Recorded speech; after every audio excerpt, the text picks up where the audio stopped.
പാലക്കാട്ടും amoebic മസ്തിഷ്ക ജ്വരം എന്ന സംശയം ഉയരുകയാണ്. പട്ടാമ്പി സ്വദേശിയായ 28-കാരനാണ് കോഴിക്കോട് മെഡിക്കൽ കോളേജിൽ ചികിത്സയിലുള്ളത്. അതേസമയം തിരുവനന്തപുരം ആക്കുളം ടൂറിസം വില്ലേജിലെത്തിയവർ നിരീക്ഷണത്തിലാണ്. കഴിഞ്ഞ മാസം പകുതി മുതൽ നീന്തൽക്കുളത്തിൽ ഇറങ്ങിയവരെയാണ് നിരീക്ഷിക്കുന്നത്. പ്രതിരോധ നടപടികളുടെ ഭാഗമായി ക്ലോറിനേഷൻ ശക്തിപ്പെടുത്താൻ ആരോഗ്യവകുപ്പ് നിർദ്ദേശിച്ചു.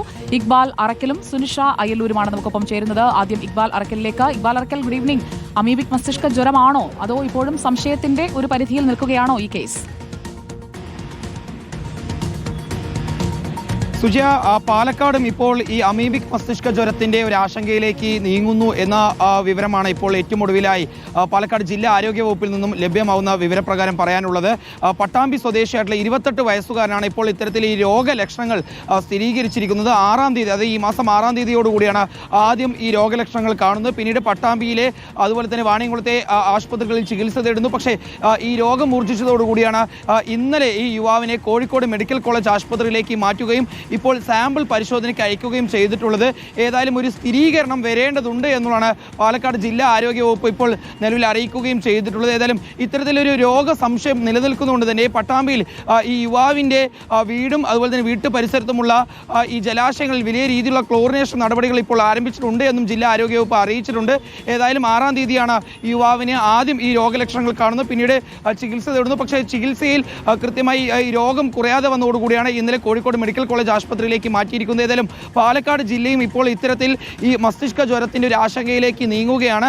ഏതായാലും ആ പട്ടാമ്പി മേഖല കേന്ദ്രീകരിച്ചുകൊണ്ട് ക്ലോറിനേഷൻ നടപടികൾ ഇപ്പോൾ ഊർജിതമാക്കിക്കൊണ്ടിരിക്കുകയാണ് എന്നുള്ളതാണ് ആരോഗ്യ വകുപ്പിലെ ഉദ്യോഗസ്ഥർ അറിയിച്ചിട്ടുള്ളത്. Thank you Iqbal. ജാഗ്രതയോടെ മുന്നോട്ട് പോകാം. ജലാശയങ്ങൾ ഇറങ്ങുമ്പോഴൊക്കെ എല്ലാവരും ശ്രദ്ധിച്ച് വേണം മുന്നോട്ട് പോകാൻ. കാരണം ഈ അസുഖം നമ്മുടെ കൂടെ തന്നെ ഉണ്ട് എന്നതാണ് തോന്നുന്നത്. സുനിഷ അയ്യല്ലൂർ കൂടി ചേരുന്നു. Good evening Sunisha Ayyalloor. ആക്കുളത്ത് ആശങ്ക ഒഴിയുന്നുണ്ടോ? അവിടെ ക്ലോറിനേഷൻ അടക്കമുള്ള കാര്യങ്ങൾ അവിടെ ആ ഒരു സ്വിമ്മിംഗ് പൂൾ മാത്രമല്ല മറ്റിടങ്ങളിലും ഒക്കെ കൃത്യമായി ചെയ്യുന്നുണ്ടോ ഇപ്പോൾ? സുജയ, നടപടികളെല്ലാം തന്നെ നടക്കുന്നുണ്ട് എന്നതാണ്. അതായത് കഴിഞ്ഞ ദിവസമായിരുന്നു പൂവാർ സ്വദേശിയായ വിദ്യാർത്ഥിക്ക് ഈ അമീബിക് മസ്തിഷ്ക ജ്വരം ബാധിച്ച് ചികിത്സ തേടിയിരുന്നത്. പിന്നാലെ തന്നെ അന്വേഷിച്ചപ്പോഴാണ് ഈ ആക്കുളം ടൂറിസ്റ്റ് വില്ലേജിലെ നീന്തൽക്കുളത്തിൽ നീന്തിയിട്ടുണ്ട്, വിദ്യാർത്ഥികൾ സുഹൃത്തുക്കൾക്കൊപ്പം നീന്തിയിട്ടുണ്ട് എന്ന് മനസ്സിലാകുന്നത്. അതിന്റെ പശ്ചാത്തലത്തിൽ ആദ്യഘട്ടം എന്നോണം ഈ നീന്തൽക്കുളം അടച്ചിട്ടുണ്ട്. അതിലെ വെള്ളം ഇപ്പോൾ പരിശോധനയ്ക്ക് അയച്ചിട്ടുണ്ട്. ഇന്ന് പരിശോധനാ ഫലം ലഭിക്കുമെന്നായിരുന്നു അറിയിച്ചിരുന്നത്.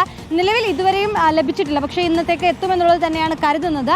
അതുകൊണ്ട് തന്നെ പ്രതിരോധ പ്രവർത്തനം ശക്തിപ്പെടുത്തുക എന്നുള്ളതാണ്. അതിന്റെ ഭാഗമായി ഒരു ഭാഗത്ത് ക്ലോറിനേഷൻ നടക്കുന്നുണ്ട്. ഒപ്പം തന്നെ ഓഗസ്റ്റ് മാസം പകുതി മുതൽ ഈ ആക്കുളം ടൂറിസ്റ്റ് വില്ലേജിൽ നീന്തൽക്കുളത്തിൽ എത്തിയവരുടെ ലിസ്റ്റ് ശേഖരിച്ചുകൊണ്ട് കൃത്യമായ നിരീക്ഷണം നടത്തുക, അതാണ് നിലവിൽ ഇപ്പോൾ ആരോഗ്യ വകുപ്പ് ഈ ആക്കുളം ടൂറിസ്റ്റ് വില്ലേജുമായി ബന്ധപ്പെട്ടുകൊണ്ട് നടത്തുന്നത് എന്നുള്ളതാണ്. അത്തരത്തിലുള്ളൊരു നിർദ്ദേശവും നൽകിയിട്ടുണ്ട്. അതേസമയം തന്നെ ക്ലോറിനേഷൻ നടപടികൾ പൂർത്തിയാക്കുക, ഒപ്പം എത്ര അളവിൽ ക്ലോറിൻ ഉണ്ട് എന്നുള്ളത് ഒരു രജിസ്റ്റർ ബുക്കിൽ സൂക്ഷിക്കുക, എഴുതി സൂക്ഷിക്കുക എന്നുള്ളത് നേരത്തെ തന്നെ ആരോഗ്യവകുപ്പ് മാർഗനിർദ്ദേശമായി നൽകിയിരുന്നു. അത്തരത്തിലുള്ള കാര്യങ്ങൾ ഇനിയും തുടരേണ്ടതുണ്ട് എന്നുള്ളതാണ്. പ്രധാനമായും ഇത്തരമൊരു നീന്തൽക്കുളത്തിലേക്ക് മാത്രമല്ല സുജയ, റിസോർട്ടുകൾ കേന്ദ്രീകരിച്ചും ഹോട്ടലുകൾ കേന്ദ്രീകരിച്ചും ഈ നീന്തൽക്കുളങ്ങൾ കേന്ദ്രീകരിച്ചുമെല്ലാം എല്ലായിടത്തേക്കും ഇതേ തരത്തിലുള്ളൊരു നിർദ്ദേശങ്ങൾ നൽകിയിട്ടുണ്ട്.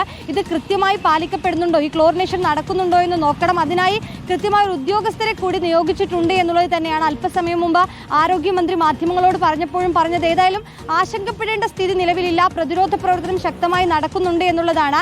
ഈ മലിനജലത്തിലൊക്കെ തന്നെയും ഈ മലിനജലം വലിയ രീതിയിൽ ബുദ്ധിമുട്ടുണ്ടാക്കുന്നുണ്ട്. ഒപ്പം തന്നെ ഇത്തരത്തിലുള്ള കെട്ടിക്കിടക്കുന്ന ജലത്തിൽ കുളിക്കുന്നവരൊക്കെ തന്നെയും അതീവ ശ്രദ്ധ പുലർത്തേണ്ടതുണ്ട്. തുടങ്ങി ഈ മാർഗനിർദ്ദേശങ്ങളെല്ലാം പാലിക്കാനാണ് വിവരങ്ങൾ നൽകിക്കൊണ്ടിരിക്കുന്നത്. നീന്തൽക്കുളത്തിൽ എത്തിയവർ നിരീക്ഷണത്തിലാണ്. അപ്പോൾ ജാഗ്രതയോടെ മുന്നോട്ട് പോവുക.